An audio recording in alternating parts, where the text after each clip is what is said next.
The Ross Lyon situation is interesting. He sits here on a Wednesday night. You guys have had a fair bit to do with him through the course of the year. I'm just a viewer. He's changed his tune, Ross. This was him on the weekend, and let's compare it to what he said throughout the course of the year. I ran into Lee Matthews, and it was a really simple conversation. Yeah, because I'd certainly closed it, and I saw Lee. He said, "Mate, you're going to coach again." I said, "No, I'm done, mate." He goes, "You're too young. You miss game day. You need to coach again." AFL coaching is a passion. I never found it torturous or a job. And to put a team around you and commit to something and do something and try and build something special is a wonderful feeling. I've been very strong saying, I don't think I'll ever coach again. And that's, as I said here today, that's how I feel. That's how I see it. It is nice. We've all got an ego. It's nice to be mentioned in dispatches. But it's a pretty intimidating thought going back in, to coaching. Yeah, it's amazing how easily persuaded he has been. So he's gone from definitely not coaching ever again to a casual run-in with Lee Matthews at the footy, quick chat through the corridors to, oh, hang on, I think I might do it again. Look, and that was what I wanted to hear from Ross all year when people have said, can Ross do it? I said, I need more conviction from him. We've now heard that. I think he'll do a good job and a really good job, particularly if he gets the Carlton job. But it was just fascinating to see how easily he's been persuaded from never wanting to coach again. I'm not sure it's that. I think that's... that can't be right. He can't have just bumped into Lee on... Well, Lee hasn't been to... By the way, been to Victoria for the last 6 weeks to 2 months. Bumped into on Zoom. I think that Collingwood, he was really strong, Ross, wasn't he? Sitting here, Ross, and he whacked Collingwood. So why would you want to walk into there? You and I have always felt he was a bit less whacking of Carlton. Well, Carlton's just the single best job that would ever become available. If it did. Let's, touch wood. And I think he's wanted to be as respectful as he could be to David Teague, but as it's getting closer to make decision time, I think he's let it be known this week that he would be open to coaching Carlton if that... Well, Eddie Maguire told him at this very table last Wednesday that he was about to receive a call from Carlton. We felt that Eddie had the impression there would be a decision made at that board meeting last Thursday night. We still don't know what's happening at Carlton. I'm still not writing off Alistair Clarkson completely from the Carlton job, although I do believe that they haven't approached him yet, or they certainly hadn't at the end of last week. And I still believe, too, that there were going to be 3 coaching jobs at the end of the year. I'm still not confident that Stuart Dew will be the senior coach. We'll come to that. It's an interesting thought. The Carlton job certainly has been enough to make people second-guess their spot in life, and Alistair will be interesting on this. David Teague, amidst all this, has been hammered, and I don't think anyone accepts he's been treated well, and his manager, Liam Pickering, was very strong on that on Saturday. It's been a vicious, nasty, deliberate attack on a young coach, in my view. I think it's been disgusting. They wouldn't have the guts, these journalists and these people, to do that to Alistair Clarkson or anyone with a senior portfolio. They pick on a young coach who's coached less than 2 full years and make it all about him. Everyone that's breaking stories every day, he'll be gone by the end of the day. He'll be gone before Friday. The reporter will tell him he's gone. They're barracking for it. It's sickening. It's a sickening way to earn a living. I just can't stand it, to be honest. Strong words, Liam, but don't shoot the messenger. The reason journos have been writing those stories is because of that board review that has dragged on for nearly 3 months. Speaking of David Teague... I think he's been equally critical of Carlton, though, by the way. Well, he should be completely critical of Carlton. David Teague even had the strongest dig, I reckon, he's had in this whole situation late last week. To perform at your best, you need a psychologically safe environment. And right now, that's a challenge for us with everything going on. So I really commend all the players and staff, the way they keep fronting up and bringing great effort and turning up and trying their best in an environment which is a bit challenging. Psychologically safe, they are really strong words. I reckon a real dig at the Carlton administration. And speaking, and we saw what happened, 19 goals in a row kicked against them by Port Adelaide on the weekend. Speaking of the board, how about the outgoing chairman's self-serving letter to members that arrived in the last day or two? He basically, Mark LaGiudice gave himself 10 complimentary things that he'd done. One of them, a record membership, 81,000 members. Sorry, didn't they give away a free membership to anyone who wanted one?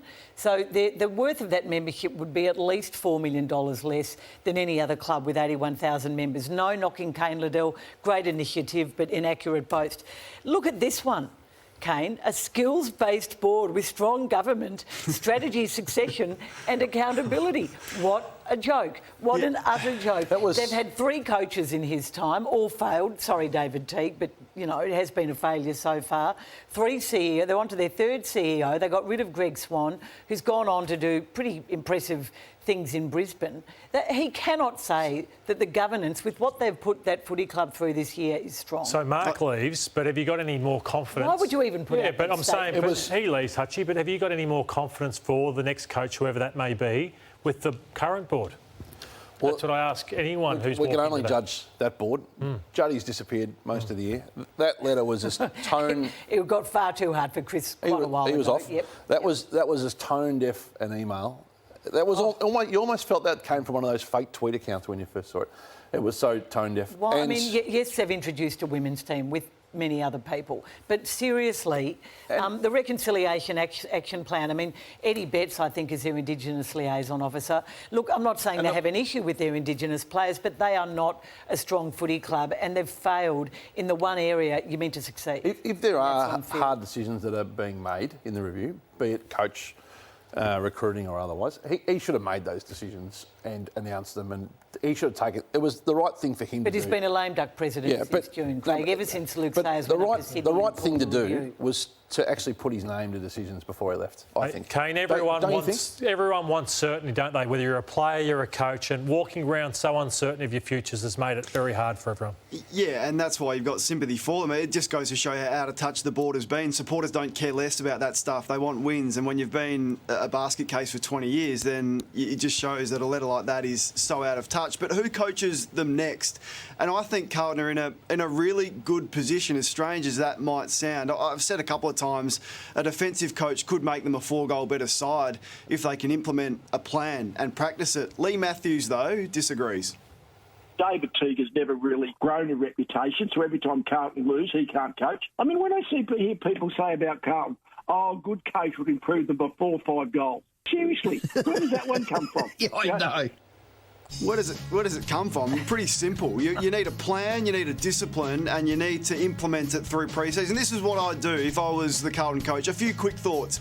You got to lay down the law to Sarden with him. So your defenders, you defend or you don't play. You are out, and that sets the tone for the whole defensive mechanism. Highly paid players who haven't wanted to defend this year. Point number 2.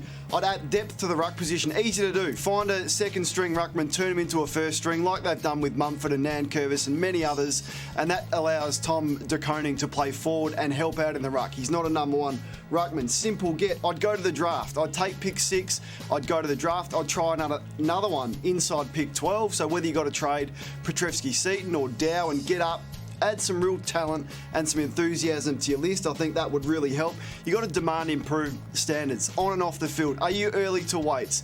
Are you late? What are your skin folds like? I reckon I see 4 or 5 players overweight at Carlton. Not good enough. Little things add up to big things, and a Ross Lyon type and Alistair Clarkson would implement that within 2 weeks, and they'd get that, and then get the off-field coaching staff and personnel right. Far too many leaks, I think, coming out of the Carlton Footy Club this year. That goes to board level in particular as well. And then get everyone really secure in their job, like Lordie's saying, and they'll be a really good team next year. I've got full confidence Carlton will bounce back pretty quickly. Well, we've talked about Ross, we've talked about Alistair, but to be honest, we can't call it, except we're pretty certain David Teague will go. The senior players, a few of them in particular, have not helped David Teague's course in this review. And Matthew, I know it's a bit of an elephant in the room, but your brother Brad, who's a footy boss at Carlton, I'm not sure what's happening with Brad, but I've read several times that his position might also be looking a bit precarious. I'm told, Craig, that the Collingwood Football Club, who are looking for a new list manager, Troy Selwood, of course, has been on extended leave.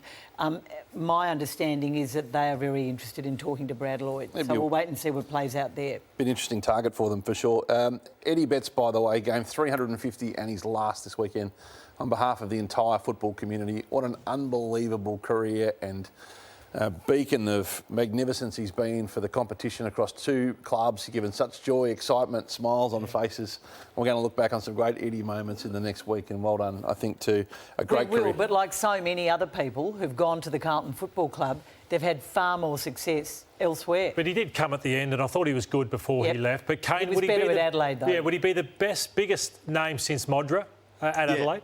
Yeah, I've said that a couple of times. I've never seen. Obviously, I was 10 years of age when Modri was a phenomenon. Eddie Betts is the biggest thing, which is phenomenal. Like the joy that he brought to the city of Adelaide was amazing. So, as you said, Hutchie, congratulations.